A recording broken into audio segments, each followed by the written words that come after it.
हाँ जी, कैसे हो आप सब? आए हो बहुत अच्छे हो गए। आप सबका स्वागत है judiciary by PW YouTube channel पे। मेरा नाम है करण सांगवान और मैं आपको करवा रहा हूँ core concepts of Hindu law. जी हाँ, इससे पहले भी मैं काफ़ी सारे टॉपिक जो हैं हिंदू लॉ के थोड़े थोड़े टाइम पीरियड में 5 से 10 मिनट के अंदर मैं कवर अप करवा रहा हूँ आपको। और आज उसी सीरीज़ के अंदर हम लोग डिस्कस करने जा रहे हैं एलिमनी एंड मेंटेनेंस। जी हाँ, maintenance under Hindu Marriage Act. Maintenance कौन ले सकता है, किसको मेंटेनेंस मिल सकता है, क्या इंटरिम मेंटेनेंस मिलेगा या सिर्फ परमानेंट मेंटेनेंस ही मिलेगा, मिलेगा तो कौन से सेक्शंस में मिलेगा, क्या क्या कंडीशंस है जिनको आपको कंप्लाई विद करना पड़ता है। ये टॉपिक एक ऐसा टॉपिक है जो नंबर ऑफ टाइम आपके प्री एग्जाम में आपसे पूछा जाता है, नंबर ऑफ टाइम आपके मेंस एग्जाम में शॉर्ट नोट के तौर पे आपसे पूछा जाता है, सिचुएशन बेस्ड क्वेश्चन आपसे पूछा जाता है और साथ के साथ में आपसे इंटरव्यू के अंदर भी इस टॉपिक से कुछ क्वेश्चंस पूछे जाते हैं। तो चलिए स्टार्ट करते हैं आज का हमारा सेशन। इस सेशन में हम डिस्कस करेंगे सेक्शन 24 इंटरिम मेंटेनेंस। जी हाँ, इंटरिम मेंटेनेंस होता क्या है जनरली, अगर मैं थोड़ा सा टू दी पॉइंट बताना चाहूँ। देखिए, इंटरिम मेंटेनेंस क्या होता है, जैसा मैंने यहाँ मेंशन भी किया हुआ है, केस चलते वक्त, yes, during the pendency of the case, जब केस चल रहा है, किसी स्पाउस के पास इनकम नहीं होती तो कोर्ट टेम्परेरी मेंटेनेंस और लीगल एक्सपेंसेस अवॉर्ड करता है। जी हाँ, अगर कोई हस्बैंड है या वाइफ है जिनके पास एक्सपेंसेस नहीं है तो उस दौरान सेक्शन 24 के अंदर इंटरिम मेंटेनेंस ग्रांट किया जाता है। सेक्शन 25 की भी बात करेंगे डिटेल में। सेक्शन 25 परमानेंट एलिमनी या परमानेंट मेंटेनेंस की बात करता है। जब केस आपका डिसाइड हो जाता है, डिसाइड होने के बाद कोर्ट जो है एक लम सम या मंथली मेंटेनेंस जो है फिक्स करती है, सो दैट उसको वो अमाउंट जो है मंथली बेसिस पे फ्यूचर के लिए दिया जा सके जब तक वो दोबारा से विवाह ना कर ले। कौन ले सकता है इसके बारे में भी बात करेंगे। क्या सिर्फ हस्बैंड ले सकता है या हस्बैंड एंड वाइफ दोनों को ही मेंटेनेंस यहाँ पे मिलेगा अगर वो फाइनेंशियली डिपेंडेंट हैं किसी के ऊपर, राइट। कब कैंसिल हो सकता है ये इंटरिम मेंटेनेंस हो चाहे आपका परमानेंट मेंटेनेंस हो, जब रिसिप्टेंट दोबारा शादी करे। जी हाँ, जब आप दोबारा से विवाह कर लेते हो तो मेंटेनेंस जो आपको दिया गया है वो कैंसिल हो जाएगा, या इमोरल लाइफ जीने लग जाए या इनकम काफ़ी बढ़ जाए आपकी, तो इन सिचुएशंस में जो मेंटेनेंस आपको ग्रांट किया गया है उसको कोर्ट कैंसिल कर सकती है। आइए अब डिटेल में समझते हैं सेक्शन 24 को। जी हाँ, पहले थोड़ा सा इंट्रोडक्शन में बताना चाहूँगा। देखिए, एलिमनी और मेंटेनेंस क्या होता है।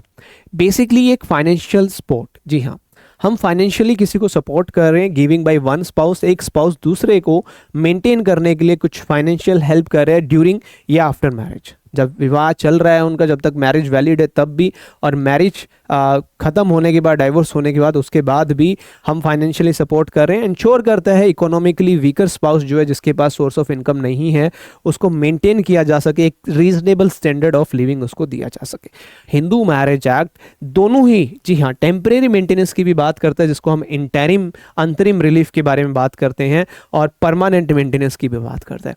सेक्शन 24 जहां मेंटेनेंस पेंडेंट लाइट की बात करता है during the pendency of the case, जो इंटरिम मेंटेनेंस के बारे में बात करता है। साथ ही साथ में सेक्शन 25 की बात करें तो section 25 permanent alimony and maintenance की बात करता है आफ्टर डिक्री, जब डिक्री पास हो जाती है उसके बाद section 25।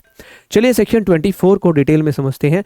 Maintenance pendant light and expenses of the proceeding. Pendant light का मतलब क्या होता है? During the pendency of the proceeding. क्या मतलब है सेक्शन का? देखिए, temporary maintenance for a time being court आपको मेंटेनेंस ग्रांट करती है ड्यूरिंग कोर्ट प्रोसीडिंग्स, चाहे डाइवोर्स हो, चाहे जुडिशियल सेपरेशन हो, चाहे रेस्टिट्यूशन की बात हो। हस्बैंड वाइफ दोनों ही अप्लाई कर सकते हैं। किस सिचुएशन में अप्लाई करेंगे? जब उनके पास इंडिपेंडेंट इनकम नहीं है, जो कि एक सफिशिएंट इनकम उनके पास नहीं है कि वो अपने आप को सपोर्ट कर सकें, या जो लीगल एक्सपेंसेस आ रहे हैं प्रोसीडिंग में उनको कहीं ना कहीं प्रॉपरली रन कर सकें, तो इस दौरान वो कोर्ट में अप्लाई कर सकते हैं। सेक्शन 24 में इंटरिम मेंटेनेंस के लिए कोर्ट से डिमांड कर सकते हैं। कंडीशंस क्या होगी? पहली कंडीशन है, जो भी अप्लाई करेगा, चाहे हस्बैंड हो चाहे वाइफ हो, उसके पास सफिशिएंट इनकम नहीं होनी चाहिए, no sufficient income. Opposite party के पास जो है, जिससे आप मांगना चाह रहे हो, उनके पास एक अमाउंट होना चाहिए पे करने के लिए आपको। और थर्ड, एप्लीकेशन जो होगी वो during the pendency of legal proceeding आप फाइल करेंगे अंडर सेक्शन 24। पर्पस क्या है सेक्शन 24 का? देखिए, सेक्शन 24 इंश्योर करना चाहता है क्या? Fair access to justice. जी हाँ, आपको जस्टिस में जो है एक फेयर एक्सेस मिल सके, इसीलिए हम आपको यहाँ फाइनेंशियली सपोर्ट कर रहे हैं by the dependent spouse, right. Example की अगर मैं बात करूँ, जैसे रिया नाम की एक लड़की है जो अर्न नहीं करती और उसके हस्बैंड जो है डाइवोर्स का केस उसके अगेंस्ट फाइल करते हैं, तो she can claim maintenance under section 24। Interim maintenance claim कर सकती है to support herself during the proceeding, क्योंकि प्रोसीडिंग में खर्चा तो आता ही है। तो ये था सेक्शन 24 जहां हमने जिक्र किया मेंटेनेंस पेंडेंट लाइट का एंड एक्सपेंसेस ऑफ प्रोसीडिंग का। अब चलते हैं नेक्स्ट सेक्शन 25 पे। जी हाँ, section 25 permanent alimony and maintenance की बात करता है। मतलब क्या है इसका, ये जो अमाउंट ऑफ मेंटेनेंस है ये आपको कब दिया जाता है, at the time of passing any decree. Decree pass करती है जब कोर्ट, तब आपको ये जो मेंटेनेंस है सेक्शन 25 में प्रोवाइड किया जाता है। लमसम अमाउंट भी आपको मिल सकता है, एक टोटल अमाउंट भी 10 लाख, 15 लाख, 20 लाख, 25 लाख भी मिल सकता है, राइट। या फिर मंथली बेसिस पे या पीरियोडिक पेमेंट्स के लिए भी कोर्ट ऑर्डर दे सकती है। कोई भी हस्बैंड वाइफ सेक्शन 25 में अप्लाई कर सकते हैं। कुछ फैक्टर्स हैं जिनको कोर्ट कंसीडर करती है सेक्शन 25 में ऑर्डर पास करने से पहले, जैसे इनकम क्या है पार्टी की, प्रॉपर्टी है या नहीं है पार्टीज के पास, कंडक्ट कैसा है पार्टीज का, एज और उनकी हेल्थ कैसी है, क्या कोई चिल्ड्रन वगैरह है या नहीं है, applicants needs and lifestyle during marriage, right. क्या इनको वो जो एक लाइफस्टाइल इनको विवाह के दौरान मिला था, है ना, क्या वो मेंटेन कर पा रहे नहीं कर पा रहे, ये कुछ फैक्टर्स हैं, एग्जाम्पल है। इन सारी चीज़ों को कोर्ट देखने के बाद, समझने के बाद ही सेक्शन 25 का ऑर्डर पास करती है। मॉडिफिकेशन एंड रिसेशन, जी हाँ, क्या सेक्शन 25 का ऑर्डर जो है मॉडिफाई और कैंसिल किया जा सकता है? डेफिनेटली किया जा सकता है। कोर्ट सेक्शन 25 के ऑर्डर को मॉडिफाई भी कर सकती है, कैंसिल भी कर सकती है। ये कुछ सिचुएशंस है। पहला, अगर सर्कमस्टांसेस चेंज हो जाते हैं सब्सटैंशियली, जो बिल्कुल भी पैसे नहीं कमा रहा था वो बहुत ज़्यादा पैसे कमाने लग जाता है ना, और जो बहुत ज़्यादा पैसे कमा रहा था वो बिल्कुल ही जीरो हो जाता है, उसके पास कोई सोर्स ऑफ इनकम नहीं बचता, तो उन हालातों में सेक्शन 25 का ऑर्डर कैंसिल भी किया जा सकता है, मॉडिफाई भी किया जा सकता है। रिसेप्टेंट, जिसको पैसे मिल रहे हैं, अगर वो दोबारा से विवाह कर लेता है साथ के साथ में, या फिर जिसको पैसे दिए जा रहे हैं, मेंटेनेंस दिया जा रहा है, वो एक इमोरल लाइफ जीना स्टार्ट कर देता है और इस prove to be in a adulterous relationship में अगर आ जाता है, तो ये कुछ ग्राउंड्स हैं जिन ग्राउंड्स को कोर्ट कंसीडर करके सेक्शन 25 का जो ऑर्डर है उसको कैंसिल भी कर सकती है, मॉडिफाई भी कर सकती है, राइट। चलिए आगे बढ़ते हैं, बात करेंगे मेजर डिफरेंस क्या है 24 और 25 में। देखिए, सेक्शन 24 टेम्परेरी मेंटेनेंस की बात करता है और 25 परमानेंट मेंटेनेंस की बात करता है, और 24 जो है वो ड्यूरिंग दी केस प्रोसीडिंग आपको ग्रांट किया जाता है, लेकिन 25 आफ्टर फाइनल डिग्री ही आपको मिलता है। पर्पस क्या है, सपोर्ट कर सके हम लिटिगेशन को, है ना, और 25 का पर्पस है लॉन्ग टर्म फाइनेंशियल सपोर्ट आपको मिल सके। 24 में मंथली बेसिस पे आपको मिलता है, यहाँ पे मंथली भी मिल सकता है 25 में, और लमसम भी मिल सकता है। साथ के साथ में मॉडिफिकेशन, यस, 24 को भी आप मॉडिफाई कर सकते हो और 25 में भी आप मॉडिफिकेशंस कर सकते हो एज पर दी सिचुएशंस जो हमने अभी डिस्कस की हैं।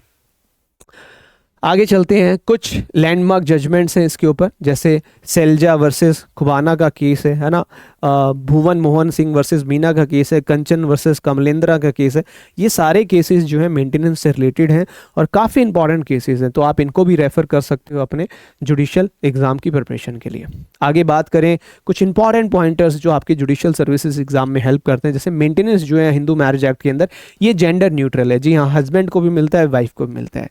इंटरिम रिलीफ सेक्शन 24 का ये सिर्फ और सिर्फ ड्यूरिंग द केस, जब केस चल रहा है तभी आपको मिलेगा। 25 का आफ्टर डिग्री आपको मिलता है।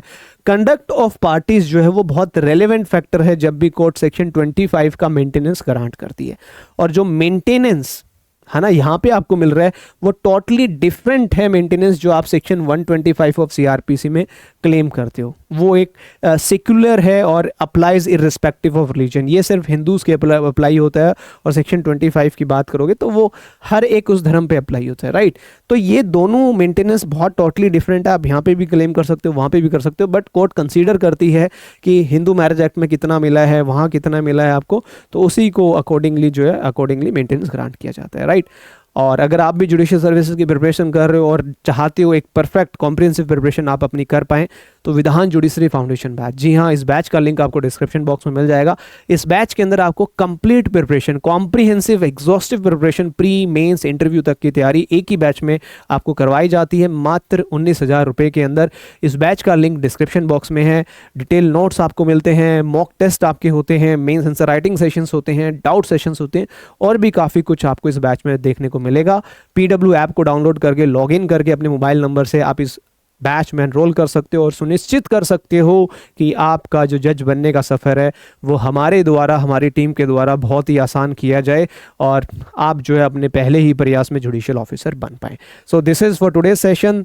मिलते हैं नेक्स्ट सेशन में फिर एक और इंटरेस्टिंग टॉपिक के साथ। तब तक के लिए सत्यमेव जयते। अगर आपको ये वीडियोस अच्छी लगती हैं तो कमेंट करके बताइएगा आप नेक्स्ट टॉपिक किसके ऊपर एक सेशन चाहते हैं मेरे द्वारा, मैं डेफिनेटली वो सेशन कंडक्ट करूँगा। Thank you so much. तब तक के लिए बाय बाय, टेक केयर, सत्यमेव जयते, बाय।